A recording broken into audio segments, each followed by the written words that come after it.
मेरे प्यारे देशवासियों, अभी 2 दिन पहले ही गीता जयंती थी। गीता हमें हमारे जीवन के हर संदर्भ में प्रेरणा देती है।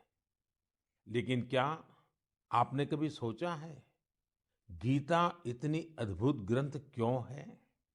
वो इसलिए क्योंकि ये स्वयं भगवान श्री कृष्ण की ही वाणी है।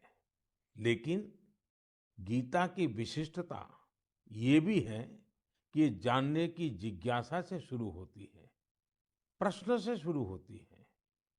अर्जुन ने भगवान से प्रश्न किया, जिज्ञासा की, तभी तो गीता का ज्ञान संसार को मिला। गीता की ही तरह हमारी संस्कृति में जितना भी ज्ञान है, सब जिज्ञासा से ही शुरू होता है। वेदांत का तो पहला मंत्र ही है, अथातो ब्रह्म जिज्ञासा। अर्थात आओ हम ब्रह्म की जिज्ञासा करें। इसलिए तो हमारे यहाँ ब्रह्म के भी अन्वेषण की बात कही जाती है। जिज्ञासा की ताकत ही ऐसी है। जिज्ञासा आपको लगातार नए के लिए प्रेरित करती है। बचपन में हम इसलिए तो सीखते हैं क्योंकि हमारे अंदर जिज्ञासा होती है। यानी जब तक जिज्ञासा है, तब तक जीवन है। जब तक जिज्ञासा है, तब तक नया सीखने का क्रम जारी है। इसमें कोई उम्र, कोई परिस्थिति मायने ही नहीं रखती। जिज्ञासा की ऐसी ही ऊर्जा का एक उदाहरण मुझे पता चला तमिलनाडु के बुजुर्ग श्री टी श्रीनिवासाचार्य स्वामी जी के बारे में। श्री टी श्रीनिवासाचार्य स्वामी जी 92 साल के हैं, 92 इयर्स।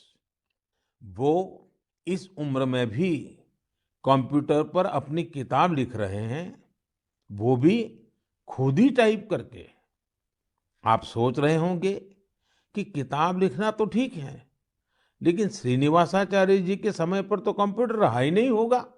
फिर उन्होंने कंप्यूटर कब सीखा?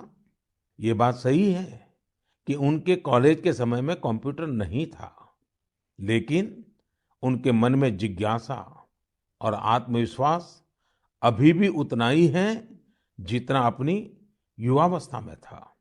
दरअसल श्रीनिवासाचार्य स्वामी जी संस्कृत और तमिल के विद्वान हैं।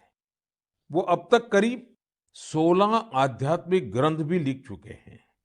लेकिन कंप्यूटर आने के बाद उन्हें जब लगा कि अब तो किताब लिखने और प्रिंट होने का तरीका बदल गया है, तो उन्होंने 86 साल की उम्र में, 86 की उम्र में कंप्यूटर सीखा, अपने लिए जरूरी सॉफ्टवेयर सीखे। अब वो अपनी किताब पूरी कर रहे हैं।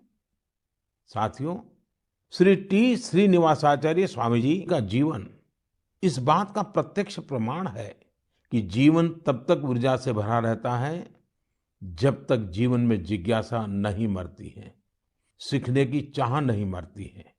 इसलिए हमें कभी ये नहीं सोचना चाहिए कि हम पिछड़ गए, हम चूक गए। काश हम भी ये सीख लेते। हमें ये भी नहीं सोचना चाहिए कि हम नहीं सीख सकते या आगे नहीं बढ़ सकते।